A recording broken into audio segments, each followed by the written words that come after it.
Hello friends, welcome back to my channel. അപ്പോൾ എല്ലാവർക്കും എൻ്റെ ചാനലിലെ പുതിയ വീഡിയോയിലേക്ക് സ്വാഗതം. അപ്പോൾ ഇന്നത്തെ വീഡിയോ എന്ന് വെച്ചാൽ ഒരു ഈവനിങ് വ്ലോഗ് കേട്ടോ.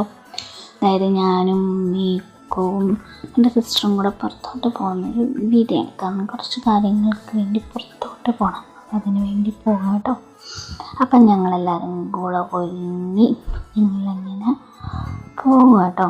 ഈ വഴി കണ്ടോ, ഈ വഴി നല്ലൊരു മഴ പെയ്ത് കഴിഞ്ഞാൽ വെള്ളപ്പൊക്കം, ഇല്ലെങ്കിൽ വെള്ളമില്ല. അങ്ങനെ ഞങ്ങളെല്ലാവരും കൂടെ ഞങ്ങൾ ഓട്ടോയിൽ കയറി ഞങ്ങളങ്ങനെ യാത്ര തുടരുകയാണ്. എൻ്റെ മുഖം ഇരിക്കുന്നുണ്ട് എന്താ വിഷാദം ബാധിച്ചതുപോലെ.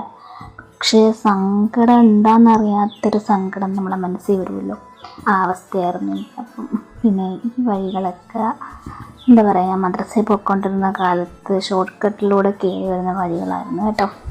പക്ഷെ ഞങ്ങൾ പുറത്ത് പോയപ്പം മെയിനായിട്ടൊരു കാര്യം ചെയ്യണമുണ്ടായിരുന്നു. പോസ്റ്റ് ഓഫീസിൽ പോയി ഒരു പോസ്റ്റ് അയക്കണമായിരുന്നു. പക്ഷേ സമയം കഴിഞ്ഞാൽ അന്ന് അവർ പോസ്റ്റ് എടുത്തില്ല, അതാണ് ചെയ്യാൻ പറ്റിയില്ല. പിന്നെ അതൊക്കെ കഴിഞ്ഞ് ഞങ്ങൾ പെട്രോൾ പമ്പിൽ കയറി. എന്തിന്? പെട്രോൾ അടിക്കാൻ. പെട്രോൾ അടിച്ചില്ലെങ്കിൽ വണ്ടി മുന്നോട്ട് പോവില്ല. അപ്പം നമ്മൾ പെട്രോൾ മെയിനായിട്ട് അടിക്കണമല്ലോ. അങ്ങനെ പെട്രോളൊക്കെ അടിക്കാൻ കയറി. കാരണം പെട്രോൾ പമ്പിൽ കയറിയാൽ പിന്നെ ഫോൺ എടുക്കുന്നത് എനിക്ക് ഇഷ്ടമല്ല പേടിയാണ്. കാരണം പെട്രോൾ പമ്പിൽ ഫോൺ ഉപയോഗിക്കാൻ പാടില്ലെന്ന് ആരോ എപ്പോഴോ പറഞ്ഞ് ഓർമ്മിക്കും. പിന്നെ അത് കഴിഞ്ഞ് റേഷൻ കടയിൽ പോയി റേഷൻ വാങ്ങിച്ചു. മണ്ണെണ്ണ ഉണ്ടാവുമെന്ന് വിചാരിച്ചു, പക്ഷെ മണ്ണെണ്ണ തന്നില്ല, പറ്റിച്ചു. നെക്സ്റ്റ് മന്തേ ഉള്ളൂ. പിന്നെ അതൊക്കെ കഴിഞ്ഞ് ഞങ്ങൾ നേരെ അടുത്ത സ്ഥലത്തേക്ക് പോവുകയാണ് ഗൈസ്. ഞാൻ എൻ്റെ സ്വന്തം മോന്ത കണ്ട് ആസ്വദിക്കുകയാണ്. എന്ത് ചെയ്യാൻ, എനിക്ക് എൻ്റെ മോന്തനെ ചുമ്മാ കണ്ടുകൊണ്ടിരിക്കാൻ ഭയങ്കര ഇഷ്ടമാണ് ക്യാമറയ്ക്കുള്ള. പിന്നെ ഞങ്ങൾ അടുത്ത സ്ഥലത്തേക്ക് ഇങ്ങനെ യാത്ര തുറന്നുകൊണ്ടിരിക്കുകയാണ്. നല്ലൊരു ക്ലൈമറ്റ് ആയിരുന്നു. കാരണം മഴയാണോ മഴയല്ല, വെയിലാണോ വെയിലല്ല എന്നൊരവസ്ഥയിലായിരുന്നു. പിന്നെ ഞങ്ങൾ നേരെ മൃഗാശുപത്രിയിൽ എത്തി. അങ്ങനെ ഇതാണ് ആലപ്പുഴയിലെ മൃഗാശുപത്രി, നാക്കുളക്കുന്ന കേസ്. പിന്നെ അവിടെ പോയി ഞങ്ങൾ പൂച്ചയ്ക്ക് കുത്തിവെപ്പെടുക്കണമായിരുന്നു. അവൻ ഇന്നലെ തൊട്ട് വയ്യായിരുന്നു. അപ്പോൾ അതിന് വേണ്ടി കുത്തിവെപ്പെടുക്കണമായിരുന്നു. 3 ദിവസം അടുപ്പിച്ച് കുത്തിവെപ്പെടുക്കണം. അങ്ങനെ ഞങ്ങൾ കുത്തിവെപ്പൊക്കെ കഴിഞ്ഞ് നേരെ വൈശ്ശേരി മാർക്കറ്റിലേക്ക് പോയി.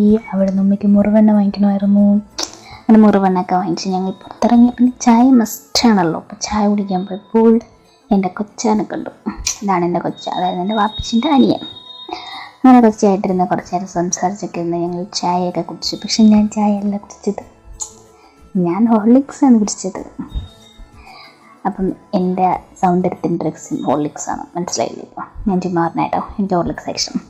പിന്നെ അതിൻ്റെ കൂടെ പഴംപൊരി ഉണ്ടായിരുന്നു. അങ്ങനെ പഴംപൊരി കഴിച്ചു, ഹോർലിക്സ് കുടിച്ചു. ഞങ്ങൾ പോകാൻ വണ്ടി സ്റ്റാർട്ട് ചെയ്തപ്പോഴാണ് ഓർത്തത് എൻ്റെ അനിയത്തി കുടിച്ച് കഴിഞ്ഞിട്ടില്ല, ആസ്വദിച്ചിരുന്ന് കുടിക്കുകയാണ് കുടിച്ച് ഗള്ളി. അവൾ കോംപ്ലാനായിട്ടോ കുടിച്ചത്. അത് കഴിഞ്ഞിട്ട് ഞങ്ങൾ അവിടെ നേരെ ഇറങ്ങി നെക്സ്റ്റ് സ്ഥലത്തേക്ക് പോയി. പിന്നെ ഉമ്മീനെ വീഡിയോ എടുത്തതാണ്, പക്ഷെ ഉമ്മി അറിഞ്ഞതുപോലില്ല. ഉമ്മി എന്തൊക്കെയോ ആലോചിച്ചുകൊണ്ടിരിക്കുകയായിരുന്നു, അടച്ചൊന്നറിയാം എന്താണെന്ന്. പിന്നെ ഞങ്ങൾ നേരെ വെള്ളം എടുക്കാൻ പോയി. കാരണം വെള്ളം എടുത്തില്ലെങ്കിൽ വീട്ടിൽ വെള്ളം കൂടി മുട്ടും, ചോറ് പോലും തരത്തില്ല. ഞങ്ങൾക്ക് വെള്ളം എടുക്കണം. അങ്ങനെ വെള്ളമൊക്കെ എടുത്ത് ഞങ്ങൾ നേരെ തിരിച്ച് വീട്ടിലേക്ക് പോയി. അപ്പോൾ ഇത്രയുള്ള വീഡിയോ ഇഷ്ടപ്പെട്ട ലൈക്ക് ചെയ്യുക, ഷെയർ ചെയ്യുക, സബ്സ്ക്രൈബ്, സപ്പോർട്ട് ചെയ്യാൻ. Bye bye, see U.